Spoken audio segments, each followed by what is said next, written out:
എല്ലാവർക്കും നമസ്കാരം. ആദ്യമായി എസൻസ് ഗ്ലോബൽ കാസർഗോഡിന്റെ ഈ ഒരു പ്രോഗ്രാമിലേക്ക് ഒരു വിഷയം അവതരിപ്പിക്കുവാൻ വേണ്ടി എന്നെ ക്ഷണിച്ചതിന് ഞാൻ നന്ദി രേഖപ്പെടുത്തുകയാണ്.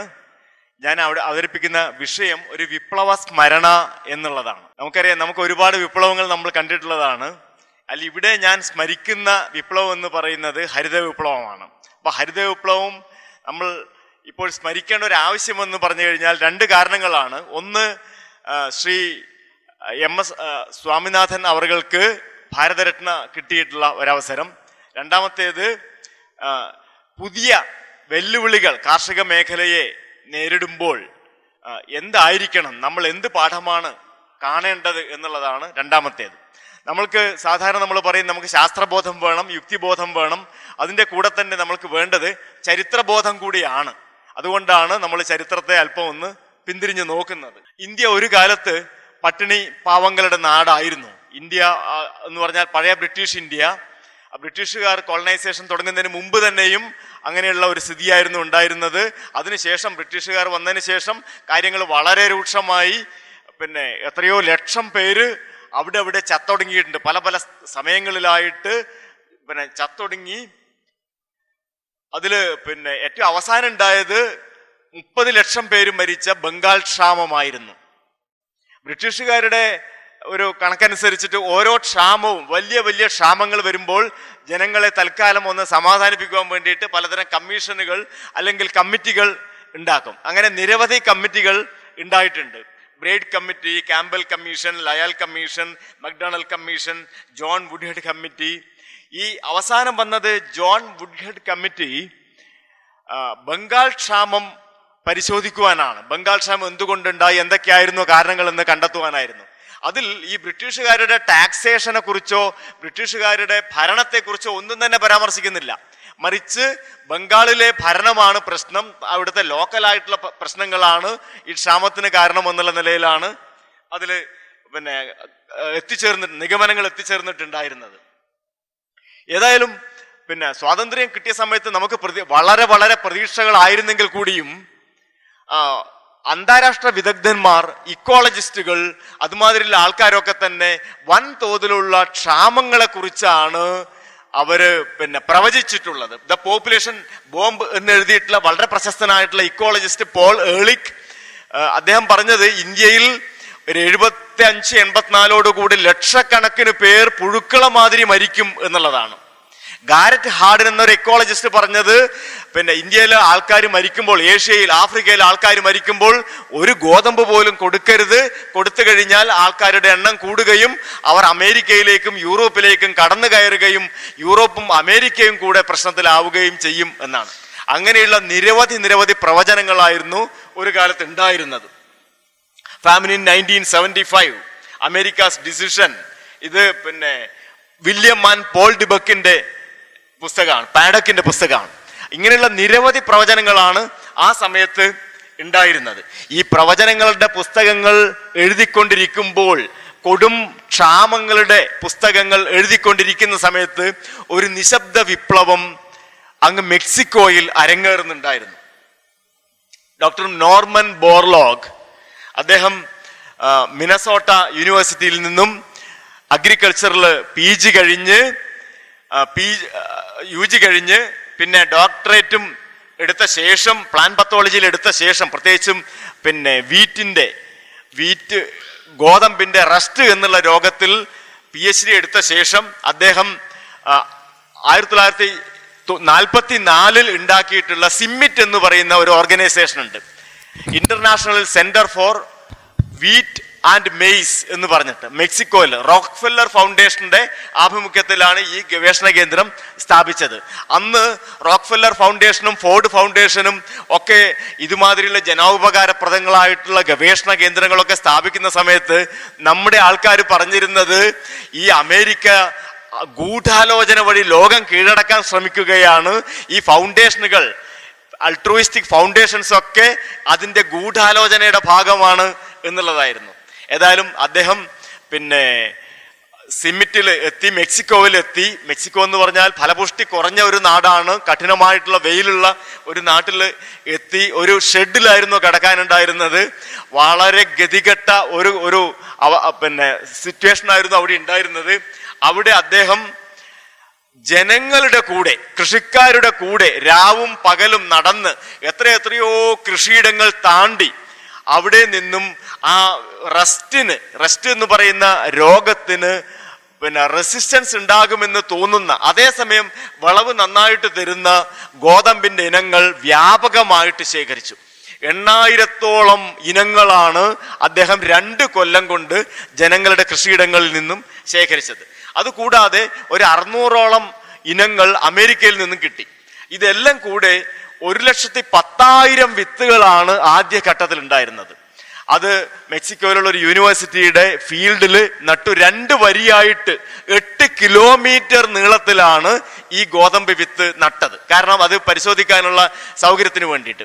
അങ്ങനെ ആ ഗോതമ്പ് വിത്തുകൾ വളർന്നു വന്നു. അതിന്റെ ഓരോ സ്റ്റേജിലും പരിശോധിക്കുകയും അതിൽ റെസ്റ്റ്, ഇലക്ക് വെളുത്ത പൊട്ടുകൾ, പിന്നീടാണ് അത് മഞ്ഞ നിറത്തിലാവുക. വെളുത്ത പൊട്ടുകൾ വന്നിട്ടുണ്ടെങ്കിൽ ആ ചെടികളൊക്കെ നശിപ്പിച്ച് കളഞ്ഞ് വീണ്ടും വീണ്ടും വീണ്ടും പരിശോധിച്ചു കൊണ്ടേയിരിക്കുകയും ചെയ്തു.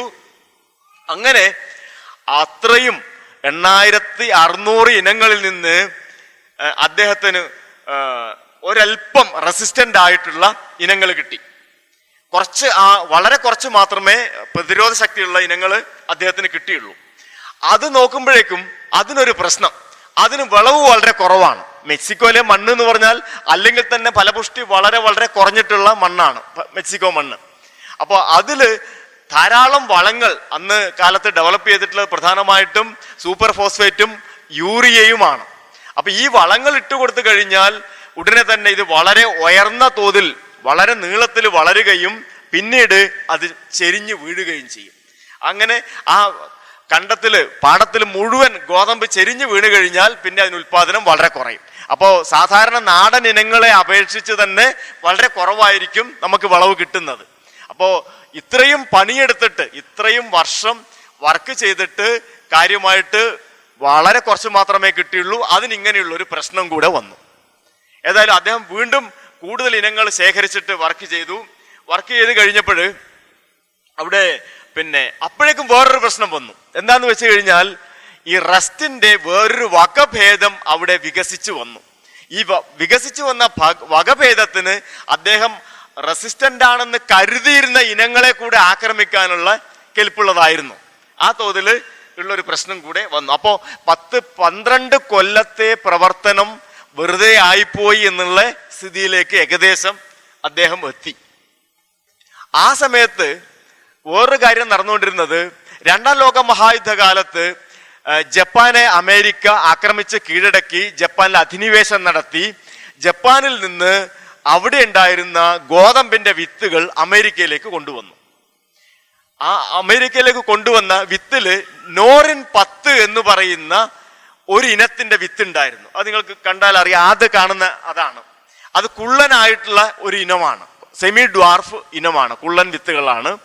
ഈ വിത്തുകള് വാഷിങ്ടൺ സ്റ്റേറ്റ് യൂണിവേഴ്സിറ്റിയിൽ എത്തുകയും അവിടെ ഓർവില്ലെ വോഗൽ എന്ന് പറഞ്ഞിട്ടുള്ള ഒരു സയന്റിസ്റ്റ് അതിന്റെ മുകളിൽ പ്രവർത്തിക്കുകയും ചെയ്തു. അത് അമേരിക്കയിൽ തന്നെയുള്ള നാടൻ ഇനങ്ങളുമായിട്ട് ക്രോസ് ചെയ്തിട്ട് ആ ഒരു സ്വഭാവം, കുള്ളനായിട്ട് വളരുന്ന സ്വഭാവം അമേരിക്കയിലുള്ള നാടൻ ഇനങ്ങളിലേക്ക് മാറ്റിക്കൊടുക്കാൻ വേണ്ടിയിട്ട് അദ്ദേഹത്തിന് സാധിച്ചു. എന്നിട്ട് ഇദ്ദേഹം, നമ്മുടെ നോർമൻ ബോർലോഗ് വോഗലിന് കത്തെഴുതി, നിങ്ങൾ ഈ പുതിയ ഇനങ്ങൾ കിട്ടിയിട്ടുണ്ടെങ്കിൽ അത് എനിക്ക് കൂടി ഒന്ന് തരണം എന്ന് പറഞ്ഞിട്ട്. വോഗലിന്റെ കയ്യിൽ അന്ന് ശേഷിച്ചിരുന്നത് കേവലം 80 വിത്ത് മാത്രമാണ്. 80 വിത്ത് പോസ്റ്റലായിട്ട് അദ്ദേഹം ബോർലോഗിന് അയച്ചു കൊടുത്തു. ഈ 80 വിത്തുകളിൽ കുറെ വിത്തുകൾ എടുത്തിട്ട് ബോർലോഗ് അത് അവിടെ വിതച്ചു കഴിഞ്ഞപ്പോൾ ചെടിയായിട്ട് വന്നു കഴിഞ്ഞപ്പോൾ ആ മുഴുവൻ വിത്തുകളും വീണ്ടും റസ്റ്റ് വന്നിട്ട് പോയി. ഒന്നുപോലും അതിൽ നിന്ന് കിട്ടിയില്ല. അദ്ദേഹം വളരെ നിരാശനായിട്ട് വീണ്ടും മുറിയിലേക്ക് തന്നെ വന്നു. എന്നിട്ട് ഭാഗ്യത്തിന് വോഗൽ തന്നിട്ടുള്ള കവർ അവിടെ എറിഞ്ഞിട്ടുണ്ടായിരുന്നു, വലിച്ചെറിഞ്ഞിട്ടുണ്ടായിരുന്നു. അതിലൊരു 8 വിത്ത് ബാക്കിയായി.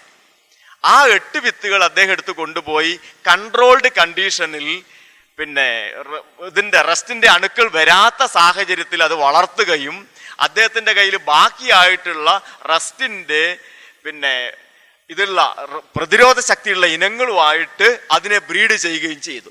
അങ്ങനെ അദ്ദേഹത്തിന് ഒരു 1000-ഓളം വിത്തുകൾ അതിൽ നിന്ന് കിട്ടി. ആ വിത്തുകൾ മുഴുവൻ വിതച്ചു കഴിഞ്ഞപ്പോൾ അതിൽ 50 എണ്ണം മാത്രമാണ്, 50 ചെടികൾ മാത്രമാണ് ശേഷിച്ചത്. ബാക്കിയെല്ലാം ഈ റസ്റ്റ് രോഗം വന്നിട്ട് ബാക്കിയെല്ലാം പോയി. അപ്പൊ ഈ 50 വിത്തുകൾ എടുത്ത് 50 ചെടികൾ എടുത്ത് അത് വീണ്ടും അവിടുത്തെ ലോക്കൽ ഇനങ്ങളും നല്ല വിളവ് തരുന്ന ഇനങ്ങളുമായിട്ട് ബ്രീഡ് ചെയ്യുക വഴി അദ്ദേഹത്തിന് ഏകദേശം ഒരു 5-6 ടൺ ഉൽപാദനം തരുന്ന എന്നാൽ റെസിസ്റ്റന്റ് ആയിട്ടുള്ള ഇനങ്ങൾ ഉണ്ടാക്കാൻ വേണ്ടിയിട്ട് പറ്റി. 14-15 കൊല്ലത്തെ ഗവേഷണ പ്രവർത്തനമാണ്. 43-44 തുടങ്ങിയിട്ട് 1960 അദ്ദേഹത്തിന് ഈ വിജയം കൈവരിക്കാൻ വേണ്ടിയിട്ട് പറ്റുന്നത്. ഒരുപാട് നാടൻ ഇനങ്ങളുമായിട്ട് വീണ്ടും വീണ്ടും ക്രോസ് ചെയ്ത് റെസിസ്റ്റന്റ് ആയിട്ടുള്ള ഇനങ്ങൾ ഉണ്ടാക്കുകയും അത് വളരെ വേഗം തന്നെ മെക്സിക്കോയിലെ കൃഷിക്കാരുടെ ഇടങ്ങളിലേക്ക് വ്യാപിക്കുകയും ചെറിയൊരു പീരീഡിനുള്ളിൽ തന്നെ മെക്സിക്കോ ഗോതമ്പ് കയറ്റുമതി ചെയ്യുന്ന ഒരു രാജ്യമായിട്ട് മാറുകയും ചെയ്തു. ഈ വിത്തുകളുടെ ഒരു പ്രത്യേകത എന്ന് പറഞ്ഞു കഴിഞ്ഞാൽ അത് ഫോട്ടോ ഇൻസെൻസിറ്റീവ് ആണ്. അത് ഇന്ന കാലമൊന്നൊന്നുമില്ല, എല്ലാ കാലത്തും അത് നന്നായിട്ട് വരുന്നതാണ്. പിന്നെ ഷോർട്ടർ ഡ്യൂറേഷനാണ്, താരതമ്യേന ഷോർട്ടർ ഡ്യൂറേഷനാണ്. അപ്പോൾ കുറഞ്ഞ കാലം കൊണ്ട് തന്നെ ഉയർന്ന വിളവ് എന്നുള്ള വലിയൊരു കാര്യം എത്തിപ്പിടിക്കുവാൻ വേണ്ടിയിട്ട് ബോർലോഗിന് സാധിച്ചു. അതിനുശേഷം ബോർലോഗിന്റെ ഈ വിത്തുകൾ ലോകമെങ്ങും വ്യാപിച്ചു. ആഫ്രിക്കയിലേക്കും ഏഷ്യയിലേക്കും ചൈന, ബംഗ്ലാദേശ്, പാകിസ്ഥാൻ അങ്ങനെയുള്ള എല്ലാ രാജ്യങ്ങളിലേക്കും ഈ വിത്തുകൾ വ്യാപിക്കുകയും വലിയ തോതിൽ ഉൽപാദന വർധനവ് ഉണ്ടാവുകയും ചെയ്തു. ഇന്ത്യ ഈ വിത്തുകൾ ഉപയോഗിച്ച് ഇന്ത്യൻ ഇനങ്ങളുമായിട്ട് ക്രോസ് ചെയ്തിട്ടാണ് നമ്മൾക്ക് ഹരിത വിപ്ലവം ഉണ്ടാക്കാൻ വേണ്ടിയിട്ട് പറ്റിയത്. അദ്ദേഹത്തിന് 70ഓടുകൂടി നോബൽ സമ്മാനം ലഭിച്ചു. നോബൽ സമ്മാനം ലഭിച്ച സമയത്ത് അദ്ദേഹം പറഞ്ഞത്, ഹരിത വിപ്ലവം എന്നത് ഒരു സംഘടിത ശ്രമമാണ്. അതിൻ്റെ നല്ലൊരു പങ്ക് ക്രെഡിറ്റ് ഇന്ത്യൻ ശാസ്ത്രജ്ഞന്മാർക്കും ഉദ്യോഗസ്ഥർക്കും കൃഷിക്കാർക്കും അവകാശപ്പെട്ടതാണ്. അദ്ദേഹം ആ ഒരു അവകാശം വെച്ചു കൊടുക്കുകയാണ് ചെയ്യുന്നത്, ഞാൻ മാത്രമല്ല എന്നുള്ളതാണ്. എന്നാലും മെക്സിക്കോയിൽ നിന്നുള്ള കുള്ളൻ ഇനങ്ങളുടെ സാധ്യത തിരിച്ചറിഞ്ഞ ആദ്യ വ്യക്തി എന്ന നിലയിൽ സ്വാമിനാഥൻ താങ്കളാണ് ആ ക്രെഡിറ്റിൽ നല്ലൊരു പങ്കിന് അർഹൻ. അത് സംഭവിച്ചില്ലായിരുന്നുവെങ്കിൽ ഏഷ്യയിൽ ഹരിത വിപ്ലവം അരങ്ങേറുമായിരുന്നില്ല എന്നാണ് അദ്ദേഹം നൊബൽ പ്രൈസ് വാങ്ങിച്ചുകൊണ്ട് പറഞ്ഞത്. അത് കൂടാതെ പറഞ്ഞു, 70 ഇന്ത്യയിൽ ഗോതമ്പിന് വേണ്ടിയിട്ട് ഒരു ഓൾ ഇന്ത്യ കോഓർഡിനേറ്റഡ് റിസർച്ച് പ്രോഗ്രാം തുടങ്ങി, AICRP-യിൽ ഒരുപാട് പരീക്ഷണങ്ങൾ പഞ്ചാബിലും ഹരിയാനയിലും യുപിയിലും അങ്ങനെയുള്ള വീറ്റ് ബെൽറ്റിൽ മുഴുവൻ ഒരു നാടൻ ഇനങ്ങളുമായിട്ട് ക്രോസ് ബ്രെഡ് ചെയ്യുകയും നമ്മുടെ നല്ല സ്വാദുള്ള ഇന്ത്യൻ ഇനങ്ങൾക്ക് നല്ല സ്വാദുണ്ട്. നമുക്ക് റൊട്ടി ഉണ്ടാക്കണം, നമുക്ക് ചപ്പാത്തിയാണ് ഉണ്ടാക്കേണ്ടത്, പക്ഷെ ബാക്കിയുള്ള സ്ഥലങ്ങളിൽ അതിനെ കൊണ്ട് ബ്രെഡാണ് ഉണ്ടാക്കുക. അപ്പോൾ നമ്മളുടെ ഇനങ്ങളുമായിട്ട് ക്രോസ് ചെയ്ത് നല്ല സ്വാദുള്ള, നമ്മൾക്ക് കുറച്ച് മഞ്ഞ കളർ വേണം, അവിടെ വെളുത്ത കളറാണ് വേണ്ടത്. അപ്പോൾ ആ കറക്ഷനൊക്കെ വരുത്തിക്കൊണ്ടുള്ള പുതിയ ഇനങ്ങൾ ഈ ഇനങ്ങൾ വെച്ചിട്ട് ഉണ്ടാക്കാൻ AICRP-യിലും അതുമാതിരിയുള്ള പദ്ധതികളിലും നമുക്ക് ഉണ്ടാക്കാൻ വേണ്ടിയിട്ട് പറ്റി.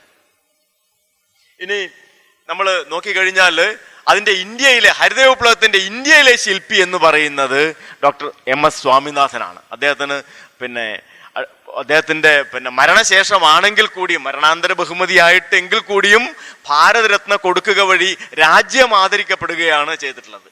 അപ്പോൾ ആ ഒരു അദ്ദേഹത്തിൻ്റെ ജീവചരിത്രം നമുക്കൊന്ന് പരിശോധിക്കാം. അദ്ദേഹം മങ്കൊമ്പ് കുംഭകോണംകാരനാണ്. മങ്കൊമ്പിൽ അദ്ദേഹത്തിൻ്റെ വീടുണ്ട്. അപ്പം മങ്കൊമ്പിൽ സ്കൂൾ അവധിക്ക് മങ്കൊമ്പിൽ വരുമായിരുന്നു. ഡിഗ്രി പഠിച്ചത് കേരള യൂണിവേഴ്സിറ്റിയിലാണ്, തിരുവനന്തപുരത്ത് യൂണിവേഴ്സിറ്റി കോളേജിൽ 1944 സുവോളജി പഠിച്ചു. അത് കഴിഞ്ഞിട്ട് അദ്ദേഹം വീണ്ടും ഒരു ഡിഗ്രി കൂടി എടുക്കുകയാണ്.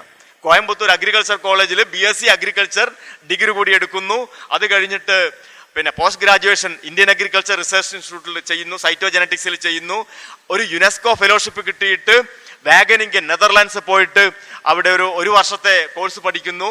ആ സമയത്ത് പൊട്ടറ്റോയിലാണ് റിസർച്ച് ചെയ്യുന്നത്. അതിൻ്റെ ഒരു റിസർച്ച് പേപ്പർ പബ്ലിഷ് ചെയ്യുക വഴി കേംബ്രിഡ്ജ് യൂണിവേഴ്സിറ്റിയിലെ ആൾക്കാർ അദ്ദേഹത്തെ ഐഡന്റിഫൈ ചെയ്യുകയും കേംബ്രിഡ്ജിലേക്ക് ഒരു വർഷത്തെ ഡിപ്ലോമ കോഴ്സിന് വിളിക്കുകയും ചെയ്തു.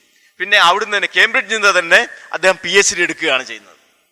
പിന്നീട് അമേരിക്കയിൽ വിസ്കോൺസിൻ യൂണിവേഴ്സിറ്റിയിൽ നിന്ന് പോസ്റ്റ് ഡോക്ടറൽ ഫെലോഷിപ്പും കൂടെ എടുത്ത ശേഷമാണ് അദ്ദേഹം ഇന്ത്യയിൽ ആദ്യം CRRI കട്ടക്കൽ ജോയിൻ ചെയ്തുവെങ്കിലും പിന്നീട് IARIയിൽ അസിസ്റ്റന്റ് സൈറ്റോളജിസ്റ്റായിട്ട് ജോയിൻ ചെയ്ത് കഴിഞ്ഞ് ആ സമയത്ത് നോക്കണം, പിന്നെ ഇന്ത്യ പട്ടിണിയിൽ ഗതികെട്ടിട്ടുള്ള ഒരു സമയമായിരുന്നു. അതൊക്കെ സ്വാതന്ത്ര്യാനന്തര കാലഘട്ടമാണ്. ഒരുപാട് പ്രതീക്ഷകൾ ഉണ്ടായിരുന്നു. പക്ഷേ നമ്മൾക്ക് പിന്നെ ഗോതമ്പില്ല, അരിയില്ല. ബാക്കിയുള്ള രാജ്യങ്ങളിൽ പോയിട്ട് ഇതൊക്കെ വാങ്ങിച്ചു കൊണ്ടുവരുന്ന ഒരു പ്രധാനമന്ത്രിയാണ് നമുക്ക് ഉണ്ടായിരുന്നത്. പിച്ചച്ചട്ടിയുമായിട്ട് ലോകം തണ്ടിക്കൊണ്ടിരുന്ന ഒരു പ്രധാനമന്ത്രിയാണ് നമുക്ക് ഉണ്ടായിരുന്നത്. അങ്ങനെ പിന്നെ ആ സമയത്ത് 1965, 64 എന്നൊക്കെ പറഞ്ഞു കഴിഞ്ഞാൽ ഭയങ്കരമായിട്ടുള്ള വരൾച്ചയുടെ കൊല്ലമാണ്. ഇന്ദിരാഗാന്ധി ചാർജ് എടുത്തിട്ടുള്ള സമയമാണ്. ഭയങ്കരമായിട്ടുള്ള വരൾച്ചയാണ്. എപ്പോഴും വേണമെങ്കിലും പട്ടിണി മരണങ്ങൾ സംഭവിക്കാം എന്നുള്ളൊരു അവസ്ഥയായിരുന്നു ഉണ്ടായിരുന്നത്. ആ സമയത്ത് അമേരിക്കയിൽ നിന്നും ഗോതമ്പ് കിട്ടിയത് കൊണ്ടാണ് നമ്മൾക്ക് പട്ടിണി മരണങ്ങൾ ഇല്ലാതെ പോയത്. 60 ലക്ഷം ടൺ ഗോതമ്പാണ് ആ വർഷം നമുക്ക് അമേരിക്കയിൽ നിന്നും നമ്മൾ വാങ്ങിച്ചത്. അങ്ങനെ ഉള്ള ഒരു സമയത്താണ് പിന്നെ സ്വാമിനാഥന്റെ മുമ്പിൽ ഈ പ്രശ്നം വരുന്നത്. ഇന്ത്യൻ കാർഷിക ഗവേഷണ കൗൺസിൽ ICARന്റെ മുമ്പിൽ ഈ പ്രശ്നം വരുന്നത്. എങ്ങനെ നമുക്ക് ഉൽപാദനം വർദ്ധിപ്പിക്കാം? കാരണം രാസവളങ്ങൾ 1930 വന്നു കഴിഞ്ഞു. ആ രാസവളങ്ങൾ ഇട്ടതിനെ കൊണ്ട് കാര്യമായിട്ടുള്ള ഒരു ഉൽപാദന വർധനവ് സംഭവിക്കുന്നില്ല. ജലസേചന പദ്ധതികൾ ഉണ്ടാക്കിയിട്ടുണ്ട്, ജലസേചനം കൊടുക്കാൻ കഴിയുന്നുണ്ട്. പക്ഷെ എങ്കിൽ പോലും കാര്യമായിട്ടുള്ള ഉൽപാദന വർധനവ് രാജ്യത്തിന് ലഭിക്കുന്നില്ല. ആ ഒരു അവസരത്തിലാണ് സ്വാമിനാഥൻ വോഗലിന്റെ ഒരു പേപ്പർ കാണുകയും അദ്ദേഹം വോഗലിന് ഒരു ലെറ്റർ എഴുതുകയും ചെയ്യുന്നു. അതായത് പിന്നെ നിങ്ങൾ അവിടെ വാഷിങ്ടൺ സ്റ്റേറ്റ് യൂണിവേഴ്സിറ്റിയിൽ വികസിപ്പിച്ചെടുത്തിട്ടുള്ള കുള്ളൻ വിത്തുകൾ ഇന്ത്യയിലേക്ക് അയച്ചു തരണം എന്ന് പറഞ്ഞുകൊണ്ട് വോഗൽ ഉടൻ തന്നെ ആ കുള്ളൻ വിത്തുകൾ ഇന്ത്യയിലേക്ക് അയച്ചു തന്നു കഴിഞ്ഞപ്പോൾ അദ്ദേഹം ഇന്ത്യൻ ഇനങ്ങളുമായിട്ട് ബ്രീഡ് ചെയ്തും അല്ലാതെയും അത് പരിശോധിച്ച് നോക്കിയപ്പോൾ കഴിഞ്ഞപ്പോൾ ഒരു പ്രശ്നമുണ്ട്. ഈ നോറിൻ 10 എന്ന് പറയുന്ന വിത്തും അതുമായിട്ട് ബന്ധപ്പെട്ട വിത്തുകളൊക്കെ തന്നെ അത് വിന്റർ വീറ്റാണ്, തണുപ്പ് കാലത്താണ് അത് കൃഷി ചെയ്യുന്നത്. പക്ഷെ ഇന്ത്യയിൽ പിന്നെ ഇതെന്ന് പറഞ്ഞു കഴിഞ്ഞാൽ സ്പ്രിംഗ് സീസണിലാണ് ഇന്ത്യയിലെ വീറ്റ് കൃഷി വരുന്നത്. നമ്മൾക്ക് അത്ര കഠിനമായിട്ടുള്ള തണുപ്പില്ല, സ്പ്രിംഗ് സീസണിലാണ് നമ്മുടെ കൃഷി. അതുകൊണ്ട് അത് ശരിയാവുന്നില്ല, അനുയോജ്യമായിട്ടുള്ള വിത്തല്ല. അപ്പോൾ അത് പരാജയപ്പെട്ടതിനോട് കൂടിയിട്ട് വീണ്ടും പിന്നെ വോഗലിനെ കോണ്ടാക്ട് ചെയ്ത് കഴിഞ്ഞപ്പോൾ വോഗൽ പറഞ്ഞത് പിന്നെ ഇങ്ങനെ മെക്സിക്കോവിൽ സിമ്മിറ്റിൽ ഡോക്ടർ ബോർലോഗ് പുതിയ ഇനം വിത്തുകൾ ഉണ്ടാക്കിയിട്ടുണ്ട്, അത് നിങ്ങൾക്ക് അവിടെ സ്യൂട്ടബിൾ ആവാൻ വളരെ സാധ്യതയുണ്ട്, അതുകൊണ്ട് നിങ്ങൾ അദ്ദേഹത്തെ കോണ്ടാക്ട് ചെയ്യണം എന്ന് പറഞ്ഞു. സ്വാമിനാഥൻ ബോർലോഗിനെ കോണ്ടാക്ട് ചെയ്യുകയും ബോർലോഗ് ഇന്ത്യയിൽ വരാൻ വേണ്ടിയിട്ട് സമ്മതിക്കുകയും ചെയ്തു. അങ്ങനെ FAOന്റെ ചെലവിൽ ബോർലോഗ് ഇന്ത്യയിൽ വന്നു. ബോർലോഗ് ഇന്ത്യയിൽ വന്നിട്ട് പിന്നെ ഇന്ത്യയിലെ കൃഷി സ്ഥലങ്ങളൊക്കെ കാണുകയും അവിടുന്ന് കുറച്ച് വിത്തുകളും കൊണ്ടുവന്നിട്ടുണ്ടായിരുന്നു. പരീക്ഷണാർത്ഥം കുറച്ച് വിത്തുകൾ ഇതാക്കുകയും ചെയ്തു. അത് വളരെ നന്നായിട്ട് പെർഫോം ചെയ്ത് കഴിഞ്ഞപ്പോൾ നമുക്ക് ഇവിടെ ഒരു വീറ്റ് ബ്രീഡിങ്ങിന്റെ ഒരു സാധ്യത അവിടെ തെളിഞ്ഞു വന്നു. ഈ വിത്തുകൾ ഉപയോഗിച്ചുകൊണ്ട് ഇന്ത്യൻ ഇനങ്ങളുമായിട്ട് ക്രോസ് ചെയ്തിട്ടും അല്ലാതെയും, കാരണം ഇത് തന്നെ സ്യൂട്ടബിൾ ആണെങ്കിൽ ഇത് മതിയാവുമല്ലോ, അങ്ങനെ ഇന്ത്യയിൽ വലിയ ഒരു ഗോതമ്പിന്റെ വിപ്ലവം ഉദ്ഘാടനം ചെയ്യപ്പെട്ടു വലിയ തോതിൽ. അത് പിന്നെ ഞാൻ IARIയിലാണ് പഠിച്ചത്. അത് IARIയിലെ ഹെഡ് ഓഫ് ദ ഡിപ്പാർട്ട്മെന്റ് ആൾക്കാർക്ക് വലിയ ക്വാർട്ടേഴ്സ് ആണ്. അതിന്റെ മുമ്പിൽ വലിയ റോസ് ഗാർഡൻ ഉണ്ട്. ഈ റോസ് ഗാർഡനൊക്കെ ഇടിച്ചു നിരത്തി അവിടെ ഗോതമ്പ് ഇടാൻ വേണ്ടി പറഞ്ഞു സ്വാമിനാഥൻ. ആ ഗോതമ്പ് IARIന്റെ ഫീൽഡിൽ മുഴുവൻ പുതിയ ഇനം ഗോതമ്പിട്ട് കഴിഞ്ഞിട്ട് പഞ്ചാബിൽ നിന്നും ഹരിയാനയിൽ നിന്നും UP എന്നൊക്കെയുള്ള കൃഷിക്കാർ അങ്ങോട്ട് കൂട്ടമായിട്ട് കൊണ്ടുവന്നിട്ട് ഈ പുതിയ ഇനങ്ങൾ കാണിച്ചു കൊടുത്തു. നിങ്ങൾ നാടൻ ഇനങ്ങളെക്കാളും കൂടുതൽ എത്രയോ പൊലിഞ്ഞു വിളയുന്ന ഇനങ്ങളാണ് ഈ ഇനങ്ങൾ, ഇതിന്റെ വിത്ത് നിങ്ങൾ കൊണ്ടുപോയിക്കോളൂ, ഫ്രീ ആയിട്ട് കൊണ്ടുപോയിക്കോളൂ എന്ന് പറഞ്ഞു. അങ്ങനെയാണ് കാട്ടുതീ മാതിരി ഈ പുതിയ ഇനങ്ങൾ വടക്കേ ഇന്ത്യയിൽ വീറ്റ് ബെൽറ്റിൽ പ്രചരിച്ചത്. അതിനുശേഷം നമുക്ക് പിന്തിരിഞ്ഞു നോക്കേണ്ടി വന്നിട്ടില്ല. അത് ഒരു വിപ്ലവമായിട്ട് മാറി. 64-65 കാലഘട്ടങ്ങളാണ് ഇത് വരുന്നത്. 71 ഇന്ത്യ ഗവൺമെന്റ് ഒരു ഡിക്ലറേഷൻ നടത്തി, ഭക്ഷണ കാര്യത്തിൽ ഞങ്ങൾ സ്വയം പര്യാപ്തരാണ് എന്ന് പറഞ്ഞുകൊണ്ടുള്ള ഒരു പിന്നെ ഇത് നടത്തി. ആലോചിച്ച് നോക്കണം. അത് പക്ഷെ അതാരും അറിഞ്ഞില്ല. അതിനുശേഷം 87 നമ്മൾ പിന്നെ ഗോതമ്പ് എക്സ്പോർട്ട് ചെയ്യാൻ വേണ്ടി തുടങ്ങി. പക്ഷെ അതൊന്നും കൊട്ടിഘോഷിക്കപ്പെട്ടില്ല അല്ലേ? കാരണം അതേസമയം ISRO ഒരു സാറ്റലൈറ്റ് ലോഞ്ച് ചെയ്ത് കഴിഞ്ഞാൽ ലോകം മുഴുവൻ കൊട്ടിഘോഷിക്കും. പക്ഷെ ഇവിടെ ഭക്ഷണത്തിന്റെ കാര്യമാകുമ്പം, വളരെ അത്യാവശ്യമുള്ള കാര്യമാകുമ്പോൾ അതിൽ കൊട്ടിഘോഷിക്കാൻ എന്തായിരിക്കുന്നത്? നമ്മുടെ സ്വയം പര്യാപ്തത നമ്മുടെ ആവശ്യമല്ലേ എന്നുള്ള നിലയിലാണ് അത് കാണുന്നത്. അപ്പോൾ കാർഷിക വിപ്ലവങ്ങൾ ഒന്നും തന്നെ കൊട്ടിഘോഷിക്കപ്പെട്ടില്ല. ഇതിന്റെ കൂടെ പറയേണ്ട ഒരു കാര്യം C. സുബ്രഹ്മണ്യമാണ് political father of green revolution എന്ന് പറയേണ്ടത് അദ്ദേഹത്തെയാണ്. ഇതിൻ്റെയൊക്കെ സാധ്യതകൾ കണ്ടറിഞ്ഞ് പാർലമെന്റിൽ അതിശക്തമായിട്ടുള്ള എതിർപ്പുകളെ മറികടന്നുകൊണ്ട് ഇത് മുഴുവൻ പ്രാവർത്തികമാക്കാൻ ശ്രമിച്ചതിൻ്റെ വലിയൊരു പങ്ക് സി സുബ്രഹ്മണ്യത്തിനും കൂടെ അവകാശപ്പെട്ടതാണ്. ഇന്ത്യൻ അഗ്രികൾച്ചർ റിസർച്ച് ഇൻസ്റ്റിറ്റ്യൂട്ട് ഇതാണ് ഹരിത വിപ്ലവത്തിൻ്റെ കളിത്തൊട്ടിൽ എന്ന് പറയുന്നത്. സ്വാമിനാഥനും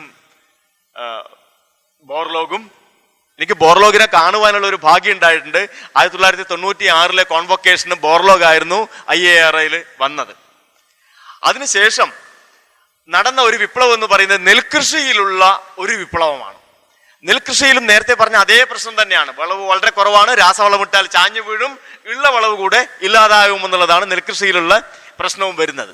അപ്പോൾ അവിടെ പിന്നെ ഇന്റർനാഷണൽ റൈസ് റിസർച്ച് ഇൻസ്റ്റിറ്റ്യൂട്ട് ഫിലിപ്പൈൻസിലെ ഇൻസ്റ്റിറ്റ്യൂട്ട് അവർ വളരെ മാസീവായിട്ടുള്ള ടെസ്റ്റ് നടത്തിക്കൊണ്ട് അവർക്ക് തായ്വാനിൽ നിന്നുള്ള ഒരു ഇനം കിട്ടി. തായ്വാനിൽ നിന്നുള്ള DG ഊജൻ എന്ന് പറയുന്ന ഒരു ഇനം നെല്ല്, വളരെ കുള്ളൻ നെല്ലാണ്, ഉൽപാദനമൊക്കെ വളരെ കുറവാണ്. അപ്പൊ അതെന്ത് ചെയ്തു എന്ന് വെച്ച് കഴിഞ്ഞാല് അത് പേട്ട എന്ന് പറയുന്ന ഒരു ഇന്തോനേഷ്യൻ ഇനവുമായിട്ട് ക്രോസ് ചെയ്തു. നിങ്ങൾക്ക് കാണാം, വളരെ നീളം കൂടിയ ഇനമാണ്, അത് ചാഞ്ഞു വീഴുന്ന ഇനമാണ്. അതുകൊണ്ട് തന്നെ ഫെർട്ടിലൈസർ റെസ്പോൺസീവ് അല്ല, വളരെ എളുപ്പം ചാഞ്ഞു വീഴുന്ന, ഉൽപാദനക്ഷമത കുറഞ്ഞതാണ്. രണ്ടിനും ഉൽപാദനക്ഷമത താരതമ്യേന കുറഞ്ഞ ഇനമാണ്. പക്ഷേ ഇത് രണ്ടും കൂടെ യോജിച്ച് കഴിഞ്ഞപ്പോൾ എന്ത് സംഭവിച്ചു? അവിടെ വലിയൊരു സൈനർജി ഉണ്ടായി. വലിയൊരു സൈനർജി എന്ന് പറയുന്നത് ഫെർട്ടിലൈസർ റെസ്പോൺസീവ് ആയിട്ട് മാറി, ചെടിയുടെ സ്ട്രക്ചർ അങ്ങ് മാറി, ചെടി കുള്ളനായിട്ട് മാറി. ചാഞ്ഞു വീടില്ല, പക്ഷെ ഓലകൾ കുത്തനെ നിൽക്കും, ധാരാളം സൂര്യപ്രകാശം ഏറ്റുവാങ്ങാനും നിറഞ്ഞ് പൊലിഞ്ഞ് വിളയാനും, വളഞ്ഞാൽ തന്നെയും ഒട്ടുമേ ചായാത്ത ഇനമായിട്ട് അത് മാറി. നിങ്ങൾക്ക് ആ ഗ്രാഫ് കണ്ടാൽ അറിയാം, നൈട്രജൻ കൂടിക്കൊടുത്തുകൊണ്ടിരിക്കുമ്പോൾ പേട്ട എന്ന് പറയുന്ന ഇനത്തിന്റെ വിളവ് കുറഞ്ഞു പോകുന്നു.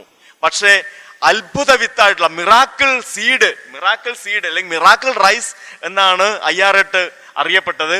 അതിന്റെ ഉൽപാദനം 10.5 ടൺ വരെ എത്തിയിട്ടുണ്ടായിരുന്നു. 10.5. സാധാരണ ആ സമയത്ത് നമ്മുടെ ഇന്ത്യൻ ഇനങ്ങളുടെ ഉൽപാദനക്ഷമത എന്ന് പറയുന്നത് ഒരു ഹെക്ടറിന് കേവലം 600 കിലോഗ്രാം മുതൽ 1000 കിലോഗ്രാം വരെ ആയിരുന്നു. അവിടെ നിന്നാണ് 10 ഇരട്ടിയായിട്ട് ഒരു വിത്ത് പൊലിഞ്ഞ് വിളയുന്നത്. അത് കൂടാതെ ഷോർട്ട് ഡ്യൂറേഷൻ വെറൈറ്റി കൂടിയാണ്, പിന്നെ ഫോട്ടോ ഇൻസെൻസിറ്റീവ് ആണ്. അത് ഏത് സമയത്ത് വിതച്ചു കഴിഞ്ഞാലും അതിൻ്റെ ഒരു 120 ദിവസം കഴിഞ്ഞു കഴിഞ്ഞാൽ അത് ഫ്ലവർ ചെയ്യും. പക്ഷെ നമ്മളെ പല നാടൻ ഇനങ്ങളും ഒന്നിക്കൽ 1-ാം വിളക്ക് അല്ലെങ്കിൽ 2-ാം വിളക്ക് മാത്രം അനുയോജ്യമായിട്ടുള്ളതാണ്. അതിൻ്റെ കൂടെ സ്വാമിനാഥൻ ചെയ്തിട്ടുള്ള ഒരു കാര്യം, എല്ലാ ഡിപ്പാർട്ട്മെന്റുകളെയും അദ്ദേഹം കോർഡിനേറ്റ് ചെയ്തു. അദ്ദേഹം ഫ്യൂച്ചറിസ്റ്റിക് ആയിട്ടുള്ള ഒരു വിഷനുള്ള ആളായിരുന്നു. അവിടെ നോക്കിക്കഴിഞ്ഞാൽ ഇന്ത്യൻ കൗൺസിൽ ഓഫ് അഗ്രികൾച്ചർ 1927 സ്ഥാപിക്കപ്പെട്ടുവെങ്കിലും അതിൻ്റെ കൂടെയുള്ള മേജർ സ്ട്രക്ചറൽ ചേഞ്ച് എന്ന് പറയുന്നത് നാഷണൽ സീഡ്സ് കോർപ്പറേഷൻ, ഈ പുതിയ വിത്തിനങ്ങൾ രാജ്യത്തിന്റെ എല്ലാ ഭാഗങ്ങളിലേക്കും എത്തിക്കാൻ വേണ്ടിയിട്ട്, നെല്ലിൻ്റെതും ഗോതമ്പിൻ്റെതും മറ്റ് നിരവധി ഇനങ്ങൾ എത്തിക്കുവാൻ വേണ്ടിയിട്ടുള്ള നാഷണൽ സീഡ്സ് കോർപ്പറേഷൻ സ്ഥാപിച്ചു. ഗവേഷണം തുടരുവാൻ വേണ്ടിയിട്ട് അഗ്രികൾച്ചർ റിസർച്ച് സർവീസ് സ്ഥാപിച്ചു. അതുകൂടാതെ ഫുഡ് കോർപ്പറേഷൻ ഓഫ് ഇന്ത്യ, അതുവരെ നമുക്കൊരു ഫുഡ് കോർപ്പറേഷൻ ഇല്ല. പിന്നെ നിരവധി രാസവള പ്ലാന്റുകൾ സ്ഥാപിച്ചു. ഇന്ന് ലോകത്ത് ഏറ്റവും കൂടുതൽ രാസവള ഉൽപാദനം നടത്തുന്ന രാജ്യങ്ങളിൽ ചൈന കഴിഞ്ഞാൽ 2-ാമത്തേത് ഇന്ത്യയാണ്. അപ്പൊ അതിൻ്റെ ഒരു പശ്ചാത്തല കാര്യങ്ങൾ മുഴുവൻ ഒരുക്കുന്നതിൽ അദ്ദേഹം വളരെ ശ്രദ്ധാലുവായിരുന്നു. നമ്മൾ സാധാരണ പറയും ഭയങ്കരമായിട്ടുള്ള പാരിസ്ഥിതിക പ്രത്യാഘാതങ്ങളാണ് ഈ ഹരിത വിപ്ലവം കൊണ്ട് ഉണ്ടായിട്ടുള്ളത് എന്നുള്ളത്. പക്ഷേ നമ്മൾ നോക്കിക്കഴിഞ്ഞാൽ ഒരു ചെറിയ സ്ഥലത്ത് അധികം ഏരിയ കൂട്ടാതെ, കൃഷി വിസ്തീർണം അധികം വർദ്ധിപ്പിക്കാതെ വലിയ തോതിൽ ഉൽപാദനം കൂട്ടാൻ പറ്റിയത് കൊണ്ട് ആണ് ഇന്ന് കിഴക്കൻ മേഖലയിലുള്ള കാടുകളും അതുമാതിരിയുള്ള ബയോസ്ഫിയർ റിസർവുകളും ഒക്കെ ഇന്നും ബാക്കിയായിരിക്കുന്നത് നിലവിലുള്ള സ്ഥലത്ത് നിന്നും വലിയ തോതിൽ നമുക്ക് ഉൽപാദനം വർദ്ധിപ്പിക്കാൻ വേണ്ടിയിട്ട് സാധിച്ചത് കൊണ്ടാണ്. അതുകൂടാതെ നെല്ലിന്റെ ശരിയായിട്ടുള്ള വില, അരിയുടെ ആക്ച്വൽ പ്രൈസ്, റിയൽ പ്രൈസ് താണ് വരികയാണ് ചെയ്യുന്നത്. ഇന്ന് ലോകത്തില് ഉൽപാദനക്ഷമതയുടെ കാര്യത്തിലും ഉൽപാദനത്തിന്റെ കാര്യത്തിലും വളരെ ഉയർന്ന നിലയിലാണ് ഇന്ത്യ നിൽക്കുന്നത്. നെല്ലിന്റെ കാര്യത്തിലും അതേമാതിരി തന്നെ ഗോതമ്പിന്റെ കാര്യത്തിലും. ഇത്ര ഹരിത വിപ്ലവം കഴിഞ്ഞിട്ട് ഇത്ര വർഷങ്ങളായെങ്കിൽ പോലും ഇന്നും ലോകത്തിൽ ഏറ്റവും കൂടുതൽ പിന്നെ വീറ്റിന്റെ ഉൽപാദനക്ഷമത ഉള്ളത് പഞ്ചാബിലാണ്. ഏറ്റവും ഉയർന്ന ഉൽപാദനക്ഷമതയുള്ള ഒരു സ്ഥലം പഞ്ചാബാണ്. ഇങ്ങനെയുള്ള വലിയ സൈലോകളിലാണ് ഇന്ന് അരിയും ഗോതമ്പൊക്കെ സ്റ്റോർ ചെയ്യുന്നത്. നമുക്കറിയാം, ഈ ബിൽഡിങ്ങിന്റെ ഒക്കെ ഇതിനേക്കാളൊക്കെ വലിയ വലിപ്പമുള്ള വലിയ വലിയ സൈലോകൾ നിർമ്മിച്ചിട്ടുണ്ട്. അവിടെ നിന്നാണ് FCI രാജ്യമെങ്ങും ഈ അരിയും ഗോതമ്പും ബാക്കിയുള്ള സാധനങ്ങളൊക്കെ എത്തിക്കുന്നത്. ആ ഒരു ചെറിയ കടുംപച്ച കളറിലുള്ള ഒരു രാജ്യമാണ് ലോകത്ത് പാലുൽപാദനത്തിൽ 1-ാം സ്ഥാനത്ത് നിൽക്കുന്നത്. വർഗീസ് കുര്യൻ, കോഴിക്കോട്ടുകാരൻ മലയാളി വർഗീസ് കുര്യനാണ് അതിന്റെ ചുക്കാൻ പിടിച്ചത്. പക്ഷേ അദ്ദേഹത്തിന് ഇതുവരെ ഭാരതരത്ന കൊടുത്തിട്ടില്ല. വേറെ ഒരുപാട് പേർക്ക് ഭാരതരത്ന കൊടുത്തുവെങ്കിലും വർഗീസ് കുര്യന് ഇതുവരെ ഭാരതരത്ന കൊടുത്തിട്ടില്ല. ഇന്ന് ഇന്ത്യയുടെ സ്ഥിതി നോക്കിക്കഴിഞ്ഞാൽ നമ്മൾ ഗ്രെയിൻ സെൻട്രിക് അല്ല. നമ്മൾ ഈ ധാന്യങ്ങളിൽ നിന്നും നമ്മൾ കൂടുതൽ പച്ചക്കറികളിലേക്കും പഴവർഗ്ഗങ്ങളിലേക്കും മുട്ട, മത്സ്യം, മാംസം മുതലായിട്ടുള്ളവയിലൊക്കെ വൻതോതിൽ വൈവിധ്യം ആണ്ട് നമ്മളുടെ കാർഷിക എക്കോണമി വളർന്നുകൊണ്ടിരിക്കുകയാണ്. നമ്മൾ നേരത്തെ തന്നെ അമേരിക്കയെയും യൂറോപ്യൻ യൂണിയനെയും പിന്തള്ളിക്കൊണ്ട് ഇന്ന് ലോകത്തെ 2-ാം സ്ഥാനത്ത് നിൽക്കുകയാണ്. കാർഷിക ഉൽപാദനത്തിന്റെ മൂല്യത്തിൽ ഇന്ത്യ ലോകത്തിൽ 2-ാം സ്ഥാനത്തെത്തി നിൽക്കുകയാണ്. കോമ്പൗണ്ട് ആനുവൽ ഗ്രോത്ത് റേറ്റ് ഇതൊക്കെ നിങ്ങൾക്ക് കാണാം. ഇനി തേനിന്റെ കാര്യത്തിലായി കഴിഞ്ഞാലും ഇന്ത്യയിലെ ഉൽപാദനം കൂടുകയാണ്. ഇൻലാൻഡ് ഫിഷറീസിലും ഇന്ത്യയുടെ ഉൽപാദനം കൂടുകയാണ്. അങ്ങനെ നമ്മൾ ഈ ചെറിയൊരു പീരീഡിൽ നോക്കിക്കഴിഞ്ഞാൽ ഈ 20 വർഷത്തെ അവസാനത്തെ ഒരു 20 വർഷത്തെ കാലയളവ് നോക്കിക്കഴിഞ്ഞാൽ പോപ്പുലേഷൻ 29% കൂടിയിട്ടുള്ളൂ. പക്ഷേ ഫുഡ് ഗ്രെയിൻസ് 51%, പച്ചക്കറികൾ 104% ഉൽപാദനം വർദ്ധിച്ചു. ഫിഷിൻ്റെത് 117%, ഫ്രൂട്ട്സ് 130, മിൽക്ക് 132, എഗ്സ് 178, പൗൾട്രി 900% കണ്ടിട്ടാണ് ഉൽപാദനം വർദ്ധിച്ചിട്ടുള്ളത്. അപ്പൊ ഈ ഒരു ചെറിയൊരു കാലഘട്ടത്തിനുള്ളിൽ ഒരു കുതിച്ചുചാട്ടമാണ് നമുക്ക് ഇതിൻ്റെയൊക്കെ ഉൽപാദനത്തിന്റെ മേഖലയിൽ ഉണ്ടായിട്ടുള്ളത്. അപ്പോ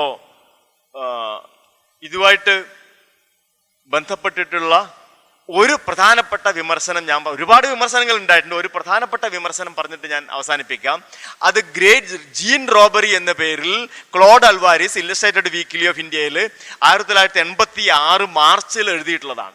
ഇന്ത്യയിലുള്ള 80,000-ഓളം നെല്ലിന്റെ ജീനുകൾ അല്ലെങ്കിൽ നെല്ലിന്റെ വിത്തുകൾ അദ്ദേഹം ഇറിയുടെ ഡയറക്ടർ ജനറൽ ആയിരിക്കെ ഇറിയിലേക്ക് കടത്തി എന്നുള്ളതാണ് ആ ആരോപണം.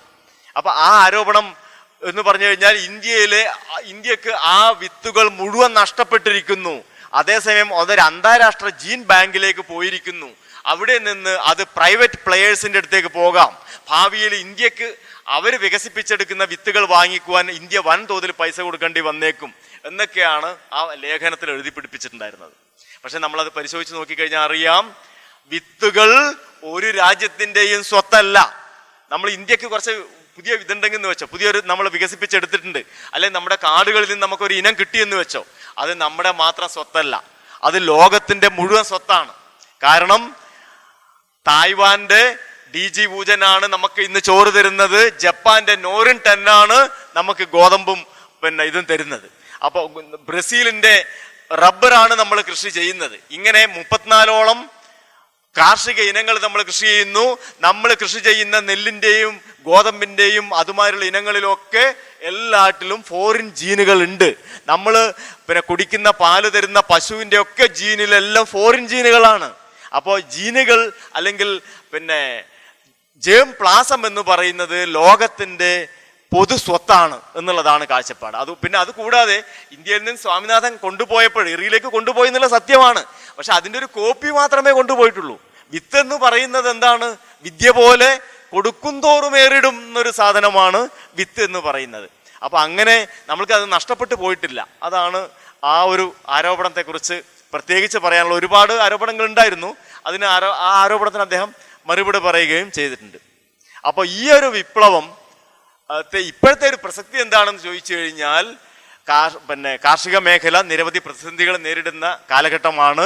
പ്രത്യേകിച്ചും കാലാവസ്ഥാ മാറ്റവും അനുബന്ധമായിട്ടുള്ള സാഹചര്യങ്ങളും ഊർജ പ്രതിസന്ധിയും ഒക്കെ അതിലുണ്ട്. അങ്ങനെ വരുമ്പോൾ നമ്മൾക്ക് പുതിയ വിപ്ലവങ്ങൾ ആവശ്യമായിട്ട് വരും. അത് ജനറ്റിക് മോഡിഫിക്കേഷൻ ആകാം, അല്ലെങ്കിൽ മറ്റു രീതിയിലുള്ള വിപ്ലവങ്ങളാകാം. അപ്പോൾ ഈ വിപ്ലവത്തിൽ നിന്നും ഇതിൻ്റെ ഒരു പൊളിറ്റിക്കൽ ലീഡർഷിപ്പിൽ നിന്നും ഒക്കെ നമ്മൾ പാഠം പഠിക്കേണ്ടതുണ്ട്. എങ്കിൽ മാത്രമേ നമ്മൾക്ക് പുതിയ വിപ്ലവങ്ങൾ ഉണ്ടാക്കാൻ വേണ്ടിയിട്ടുള്ള ഒരു കരുത്ത് നമുക്ക് ഉണ്ടാവുകയുള്ളൂ. നമുക്കറിയാം, കേരള നിയമസഭ പറഞ്ഞിരിക്കുന്നത് കേരളത്തിൽ ജനിതക മാറ്റം വരുത്തിയ ഒരു വിളവും അനുവദിക്കൂല എന്നാണ്. പക്ഷേ ഇന്ത്യയിൽ ഇപ്പോൾ അനുവദിച്ചിട്ടുണ്ട്. ക്രിസ്പർ കാസ്9 മോഡിഫിക്കേഷൻ വരുത്തിയത് ഇന്ത്യയിൽ ഇപ്പോൾ അനുവദിച്ചിട്ടുണ്ട്. അപ്പോൾ ആ രീതിയിൽ വിപ്ലവാത്മകമായിട്ടുള്ള പോളിസികൾ ഉണ്ടെങ്കിൽ മാത്രമേ നമ്മൾക്ക് പുതിയ പുതിയ ചാലഞ്ചസിനെ നേരിടാൻ വേണ്ടിയിട്ട് നമുക്ക് സാധിക്കുകയുള്ളൂ. അപ്പോൾ ഇത്രയും പറഞ്ഞുകൊണ്ട് ഞാൻ എൻ്റെ വാക്കുകൾ അവസാനിപ്പിക്കുന്നു. ഇനി ചോദ്യങ്ങളുണ്ടെങ്കിൽ അല്ലെങ്കിൽ നിങ്ങളുടെ നിരീക്ഷണങ്ങളോ ഒക്കെ ഉണ്ടെങ്കിൽ തീർച്ചയായിട്ടും പറയാം. നമ്മൾ ഈൽഡ് കൂട്ടാൻ വേണ്ടിയിട്ട് ബ്രീഡ് ചെയ്തുകൊണ്ടിരിക്കുമ്പോൾ അതിൻ്റെ മൈക്രോ ന്യൂട്രിയൻ പ്രൊഫൈലിൽ ചേഞ്ച് വരുന്നുണ്ടോ? നമ്മളുടെ ഇന്നത്തെ ഈൽഡ് കൂടിയ വെറൈറ്റീസിൽ പണ്ടത്തെ ഈൽഡ് കുറഞ്ഞ വെറൈറ്റീസുമായിട്ട് കമ്പയർ ചെയ്യുമ്പം ഈ മൈക്രോ ന്യൂട്രിയൻ സ്റ്റഡീസ് നടന്നിട്ടുണ്ടോ? എന്താണ് അതിൻ്റെ ഒരു സിറ്റുവേഷൻ? അതെ, നല്ല ചോദ്യമാണ്. ഇതിനിടെ ഒരു നേച്ചറിൽ ഒരു പേപ്പർ വന്നിട്ടുണ്ടായിരുന്നു. ഈ പുതിയ ഇനങ്ങളൊക്കെ തന്നെ മൈക്രോ ന്യൂട്രിയൻസ് വളരെ വളരെ കുറഞ്ഞ തോതിൽ മാത്രമേ ഉള്ളൂ. അത് കഴിച്ചു കഴിഞ്ഞാൽ ശരീരത്തിന് വേണ്ടത്ര ആരോഗ്യം കിട്ടുകയില്ല എന്നുള്ളത് അതൊരു പൊലിപ്പിച്ച് പറയുന്നതാണ്. പക്ഷേ മൈക്രോ ന്യൂട്രിയൻറ്റിൻ്റെ അളവ് കുറവാണ് എന്നുള്ള ഒരു ആരോപണം ഉണ്ടായിരുന്നു. അതിന് കുറച്ച് സത്യമുണ്ട്. കാരണം ബൾക്കിയായിട്ട് വരുമ്പോൾ, കൂടുതൽ ഉൽപാദനം വരുമ്പോൾ സ്വാഭാവികമായിട്ടും മൈക്രോ ന്യൂട്രിയൻസിൻ്റെ കുറവ് വരാം. അതുകൊണ്ടാണ് അത് ലോകമെങ്ങും ആ പ്രശ്നമുണ്ട്. നമ്മൾ ആലോചിച്ച് നോക്കണം, ഇന്ത്യയിൽ ഇതൊരു വിപ്ലവം മാതിരി ചെറിയൊരു പീരീഡിൽ വന്നുവെങ്കിലും അമേരിക്കയിലും മെയ്സിലും വീറ്റിലും ഇതുമാതിരിയുള്ള ബ്രീഡിങ്ങിൽ കൂടെ തന്നെയാണ് അവിടെ ഉൽപാദനം വർദ്ധിച്ചിട്ടുള്ളത്. ജപ്പാനിലായാലും റഷ്യയിലായാലും ഒക്കെ തന്നെ പുതിയ ജീനുകൾ കൊണ്ടുവന്ന് ബ്രീഡ് ചെയ്തിട്ടാണ് പുതിയ ഇനങ്ങൾ ഉണ്ടാക്കിയിട്ടുള്ളത്. അപ്പൊ അവിടെയൊക്കെ തന്നെ ആദ്യത്തെ ഫോക്കസ് എന്ന് പറയുന്നത് ഉൽപാദന വർധനവ് തന്നെയാണ്. അപ്പോൾ രണ്ടാമത്തെ ഫോക്കസാണ് ഇതുമായിട്ട് ബന്ധപ്പെട്ടിട്ടുള്ള റെസിസ്റ്റൻസ്, വിവിധങ്ങളായിട്ടുള്ള കീട പോഷക പ്രശ്നങ്ങൾക്കെതിരെയുള്ള റെസിസ്റ്റൻസ് ബ്രീഡിംഗ് എന്ന് പറയുന്നത് അടുത്ത അജണ്ടയിലാണ് വന്നത്. അതിൻ്റെ 10,000-ാമത്തെ വെറൈറ്റി റിലീസ് ചെയ്തുകൊണ്ട് ഡോക്ടർ GS ഖുഷ് എന്ന് പറയുന്ന വളരെ പ്രശസ്തനായിട്ടുള്ള ബ്രീഡർ നടത്തിയ ഒരു പ്രഭാഷണമുണ്ട്. അതിൽ അദ്ദേഹം പറയുന്നത് എൻ്റെ 10,000-ാമത്തെ വെറൈറ്റി എന്ന് പറയുന്നത്, ഇറിയുടെ 10,000-ാമത്തെ വെറൈറ്റി മൈക്രോ ന്യൂട്രിയൻറ്റ് വളരെ ഉയർന്ന അളവിലുള്ളത് ആണ് എന്നുള്ളതാണ്. അപ്പോൾ അതിനു വേണ്ടിയിട്ടുള്ള ഫോക്കസ് ചെയ്തിട്ടുള്ള ബ്രീഡിങ് ഇപ്പോഴും നടന്നുകൊണ്ടിരിക്കുന്നുണ്ട്. അതുകൂടാതെ മൈക്രോ ന്യൂട്രിയൻറ്റ് എൻറിച്ച് ചെയ്തുകൊണ്ട് ഫോർട്ടിഫൈ ചെയ്തിട്ടുള്ള പ്രോഗ്രാംസും വരുന്നുണ്ട്. നമ്മൾ അയഡിൻ ഉപ്പിൽ എൻറിച്ച് ചെയ്തിട്ടുണ്ടല്ലോ, ഫോർട്ടിഫൈ ചെയ്തിട്ടുണ്ടല്ലോ, അതുമാതിരി തന്നെ അയൺ എൻറിച്ച് ചെയ്തിട്ടുള്ള സിങ്കും ഒക്കെ എൻറിച്ച് ചെയ്തിട്ടുള്ള ഫോർട്ടിഫൈ ചെയ്തിട്ടുള്ള പുതിയ അരിയാണ് ഇനി റേഷൻ ഷോപ്പിലേക്ക് കൂടെ കൊടുക്കുക എന്ന് സർക്കാർ പ്രഖ്യാപിച്ചിട്ടുണ്ട്. അതിനെതിരെ ചിലരൊക്കെ രംഗത്ത് വന്നിട്ടുണ്ട്. പക്ഷെ നിരവധി രാജ്യങ്ങളിൽ ഇതുമാതിരി ഫോർട്ടിഫൈ ചെയ്തിട്ടുള്ള ഭക്ഷ്യധാന്യങ്ങളാണ് കൊടുത്തുകൊണ്ടിരിക്കുന്നത്. അതിൽ തെറ്റൊന്നുമില്ല. ഇപ്പൊ ഇന്ത്യയിൽ നമ്മുടെ ഈ ബ്രോയിലർ ചിക്കനിൽ വളരെ റെയർ ബ്രീഡേ ഉള്ളൂ. 1, 2, 3 ബ്രീഡേ എൻ്റെ അറിവിലുള്ളൂ. തെറ്റാണോ ശരിയാണെന്ന് എനിക്കറിയില്ല. പിന്നെ പല കമ്പനികളും ഫോറിൻ കൺട്രീസിൽ നിന്ന് വളരെ പേയ്മെൻറ്റ് കൊടുത്ത് ബ്രീഡ് പർച്ചേസ് ചെയ്യുന്നുണ്ട്. അപ്പം ഇന്ത്യക്ക് ഈ ബ്രോയിലർ മേഖലയിൽ ഒരു ഹൈ ഈൽഡുള്ള ബ്രീഡ് സ്വന്തമായിട്ട് ഡെവലപ്പ് ചെയ്തിട്ടുണ്ട്. ചില കമ്പനികളൊക്കെ ചെറിയ രീതിയിൽ ബ്രീഡ് ഡെവലപ്പ് ചെയ്തിട്ടുണ്ട്. പക്ഷേ അതൊരു വ്യാപകമായിട്ട് ചെയ്യാനുള്ള എന്തെങ്കിലും സംവിധാനം ഉണ്ടോ ഒന്ന് അറിഞ്ഞോളാം. അത് വെറ്റിനറി മേഖലയായിട്ട് ബന്ധപ്പെട്ടുള്ള ഒരു ചോദ്യമാണ്. നമുക്ക് ഒരുപാട് ഗവേഷണ കേന്ദ്രങ്ങളുണ്ട്. പ്രൈവറ്റ് മേഖലയിലും വൻതോതിൽ ഈ ബ്രോയിലർ ചിക്കനിൽ അവർ ഗവേഷണം നടത്തുന്നുണ്ട്. ഗോദ്രജ് ഒക്കെ വൻതോതിൽ അതിൽ ഗവേഷണം നടത്തുന്ന കമ്പനിയാണ്. അപ്പോൾ അവരൊക്കെ പുതിയ പുതിയ ഇനങ്ങൾ ഉണ്ടാക്കിക്കൊണ്ടിരിക്കുന്നുണ്ട്. ഏറ്റവും കുറഞ്ഞ ഫീഡ് വെച്ചിട്ട് മാക്സിമം ബോഡി വെയ്റ്റ് ഗെയിനും ഒക്കെയുള്ള ഇനങ്ങളാണ് അവർ ഉണ്ടാക്കിക്കൊണ്ടിരിക്കുന്നത്. അപ്പോൾ ആ രീതിയിൽ പുതിയ ഇനങ്ങൾ വന്നുകൊണ്ടിരിക്കുന്നുണ്ടെന്നുള്ളതാണ് ഞാൻ മനസ്സിലാക്കുന്നത്. നമ്മൾ ഇന്ന് പ്രധാന വിളകളായ നെല്ലെടുത്താലും ഗോതമ്പെടുത്താലും എല്ലാം നമ്മൾ ഈൽഡ് പ്ലാറ്റ്യൂവിൽ എത്തിക്കഴിഞ്ഞു. അപ്പോൾ ഇതിൽ കൂടുതൽ നമുക്കിനി വിളവ് കൂട്ടണമെങ്കിൽ ചിലപ്പോൾ നമുക്ക് അതിൻ്റെ വൈൽഡ് റിലേറ്റീവ്സിൽ നിന്നുള്ള ജീനുകളും അതിൽ നിന്നുള്ള ഗുണങ്ങളായിരിക്കും ഇതിലേക്ക് കൊണ്ടുവരേണ്ടത്. അപ്പം ഈ വൈൽഡ് റിലേറ്റീവ്സ് എല്ലാം തന്നെ ചിലപ്പം നമുക്ക് ക്രോസിങ് ബാരിയേഴ്സിന് പുറമേ ആയിരിക്കും. അതായത് നമുക്ക് ക്രോസ് ഇൻകോമ്പാറ്റബിൾ ആയിരിക്കും. അപ്പോൾ ഈ ഒരു സാഹചര്യത്തിൽ ചിലപ്പം നമുക്ക് എന്താണെങ്കിലും ജനിതകപരമായ മാറ്റം വരുത്തേണ്ട ആവശ്യകതയും ജനറ്റിക്കലി മോഡിഫൈഡ് എന്നുള്ളൊരു ആശയമായിരിക്കും നമ്മുടെ മുമ്പിലുണ്ടാകുക. അപ്പോൾ നമ്മുടെ പോളിസി ലീഡേഴ്സൊന്നും ഇതിനെ അംഗീകരിക്കാത്ത പക്ഷം നമുക്ക് എങ്ങനെയാണ് ഈ ഒരു കടമ്പ് മുന്നോട്ട് ചാടിക്കടക്കാനാവുക എന്നുള്ളതൊരു ചോദ്യം തന്നെയാണ്. അപ്പോൾ അത് നമ്മുടെ ശാസ്ത്രജ്ഞന്മാരോട് അവരുടെ യുക്തിചിന്തകൾക്കും അവരുടെ ക്രെഡിബിലിറ്റിക്കും കൊടുക്കുന്ന ഒരു തിരിച്ചടിയല്ലേ നമ്മുടെ പോളിസി ലീഡേഴ്സ് കൊടുക്കുന്നത്. അപ്പോൾ എന്തുകൊണ്ട് ഈ വിഷയം കൂടുതൽ നമ്മൾ ചർച്ച ചെയ്യപ്പെടുന്നില്ല? നമ്മൾ ജനറ്റിക്കൽ മോഡിഫൈഡ് ഓർഗാൻസ് ഇത്ര ഭയക്കേണ്ടതുണ്ടോ? ഇപ്പം ഗോതമ്പിൻ്റെതാണെങ്കിലും നെല്ലിൻ്റെതാണെങ്കിലും പരിണാമം പരിശോധിക്കുകയാണെങ്കിൽ തന്നെ അപ്പോൾ ടിയോസിൻ്റെ എന്ന് പറയുന്നതാണ് മെയ്സ് വന്നിരിക്കുന്നത്. അപ്പോൾ പ്രാചീന മനുഷ്യൻ തന്നെ ഈ ഡൊമസ്റ്റിക്കേഷൻ വഴി ശരിക്കും ജനറ്റിക്കലി മോഡിഫൈ ചെയ്തിട്ടാണല്ലോ ഇന്നത്തെ ആധുനിക വിളകളെല്ലാം ഉണ്ടായിരിക്കുന്നത്. അപ്പോൾ നമ്മൾ ഈ GMO എന്ന് പറഞ്ഞ വാക്കിനെ ഇത്രത്തോളം ഭയക്കേണ്ടതുണ്ടോ എന്നാണ് ചോദ്യം. തീർച്ചയായിട്ടും നല്ല ചോദ്യമാണ്. നമ്മൾ ജനറ്റിക് മോഡിഫിക്കേഷൻ തന്നെയാണ് ഇതിലൊക്കെ നടത്തിയിട്ടുള്ളത്. അത് സ്വാഭാവികമായിട്ടുള്ള ബ്രീഡിംഗ് പ്രക്രിയ വഴി നടത്തുകയായിരുന്നു. പക്ഷേ ഇനിയിപ്പോൾ നടത്താൻ വേണ്ടിയിട്ട് എളുപ്പം, വളരെ കൃത്യമായിട്ട്, വർഷങ്ങൾ എടുക്കാതെ വളരെ കൃത്യമായിട്ട് നടത്താൻ പറ്റുന്നത് ജനറ്റിക് മോഡിഫിക്കേഷനാണ്. ജീനോമിലുള്ള മോഡിഫിക്കേഷൻ, കൃത്യമായിട്ടുള്ള ജീനുകളെ ഐഡൻറ്റിഫൈ ചെയ്ത് ചെയ്യാൻ പറ്റുന്നതാണ്. അപ്പോൾ അതിനു വേണ്ടിയിട്ടുള്ള പുറമേ നിന്ന് പുതിയ ജീനുകളെ ഇൻട്രൊഡ്യൂസ് ചെയ്യാതെ ചെയ്യാൻ പറ്റുന്ന മെത്തേഡ്സ് ഇന്ന് വികസിപ്പിച്ചെടുത്ത് കഴിഞ്ഞിട്ടുണ്ട്. ഇന്ത്യ ഗവൺമെൻറ് അതിന് അപ്രൂവൽ കൊടുത്തിട്ടുമുണ്ട്. അതുകൊണ്ട് ഭാവിയിൽ നമ്മുടെ ഈ കോളേജിലൊക്കെ തന്നെ ക്രിസ്പർ കാസ്9 ടെക്നോളജി പഠിപ്പിക്കുമെന്നാണ് ഞാൻ പ്രതീക്ഷിക്കുന്നത്. അപ്പോൾ അത് വന്നു കഴിഞ്ഞാൽ നമ്മൾക്ക് ഈ കേരള ഗവൺമെൻറ് ഇപ്പോഴും മാറിയിട്ടില്ല. കേരള ഗവൺമെൻറ് മാറുമെന്ന് തന്നെയാണ് ഞാൻ വിചാരിക്കുന്നത്. കാരണം ചൈന വൻതോതിൽ മാറിക്കഴിഞ്ഞു. ചൈന ഇതിനിടെ 26 വിളകൾക്ക് ജനറ്റിക്കലി മോഡിഫൈഡ് ആയിട്ടുള്ള 26 വിളകൾക്കാണ് ഇതിനിടെ ഒരാഴ്ചക്ക് മുമ്പേ അവർ അനുമതി കൊടുത്തിട്ടുള്ളത്. അപ്പോൾ വൻതോതിൽ ലോകം എങ്ങും എങ്ങനെ മാറുമ്പോൾ നമ്മൾക്ക് മാത്രമായിട്ട് പിടിച്ചു നിൽക്കാനൊന്നും പറ്റില്ല, നമ്മളും മാറേണ്ടി വരും. വലിയ സാധ്യതകളാണ് ജനറ്റിക്കലി മോഡിഫൈഡ് ക്രോപ്സ് നമ്മുടെ മുമ്പിൽ വെക്കുന്നത്.